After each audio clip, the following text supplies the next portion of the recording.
राज्यभर दुष्काळाच्या सावटामुळे पिण्याचं पाणी आणि शेतीच्या पाण्याची भीषण अवस्था आहे। यापूर्वी अनेक दुष्काळांच्या झळी कोल्हापूर जिल्ह्याला कमी अधिक प्रमाणात बसत होत्या, मात्र यंदाच्या दुष्काळाचा मोठा फटका कोल्हापूरकरांना बसलाय। कोल्हापूर जिल्ह्याची वरदायिनी म्हणून समजल्या जाणाऱ्या राधानगरी धरणात अवघं पाऊण टीएमसी पाणी शिल्लक राहिल्यानं शहराचं पाणी संकट गहिरं झालंय। पिण्याचं पाणी पुरवण्याचं आव्हान आणि शेतकऱ्यांचा उपसा बंदीसाठी असलेला विरोध यामुळे जलसंपदा खात्याची दिवसेंदिवस कोंडी होऊ लागली आहे। मात्र शेतीसाठी पाणी उपसा बंदीचं धोरण काटेकोरपणे राबवण्यात येणार आहे। जिल्ह्यात लहान मोठी 13 धरणं आहेत। कोल्हापूर शहराला राधानगरी धरणातनं पाणी पुरवठा होतो, त्यामुळे शहरातही पाणी कपात होणार आहे।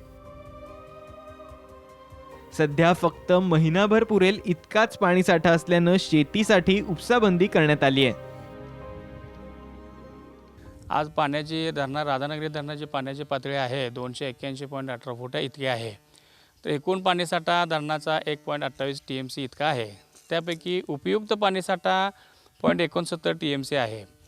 आता 2 दिवसांनंतर आम्ही सिंचनासाठी सिंचनासाठी पूर्णपणे उपसाबंदी घालणार असून राहिलेल्या पाणीसाठ्यावरती फक्त पिण्यासाठीच उपसा चालू राहणार आहे।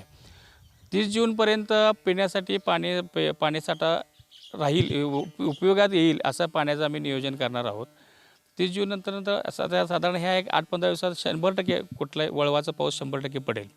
त्यानंतर उर्वरित पाणीसाठा जो आहे आपण तो पिण्यासाठी राखीव ठेवणार आहोत। पंचगंगा नदीच्या काठावर ऊसाचं क्षेत्र जास्त आहे, त्याला पाण्याची गरज आहे।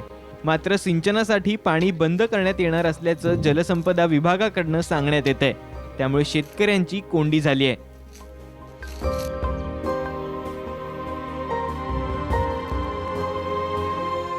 जवळजवळ आता 1.5 ते 2 महिने पाणी नाही आणि आता हे नदीचे फेर बंद केल्यामुळं तर पुढं पाणी मिळणं शक्यच नाही। पिण्याच्या पाण्यासाठी पाणी ठेवलेलं आहे आणि आता ह्याला पिकाला कुठलंही सोर्स नाही हे जगण्यासारखं। पाऊस पडला तर आम्ही जगू शकतो, अन्यथा काही होऊ शकत नाही। आणि आमचं जवळजवळ 50 ते 75% नुकसान होणार आहे दरवर्षीपेक्षा। त्यामुळे आमची आर्थिक घडी सगळी विस्कटणार आहे।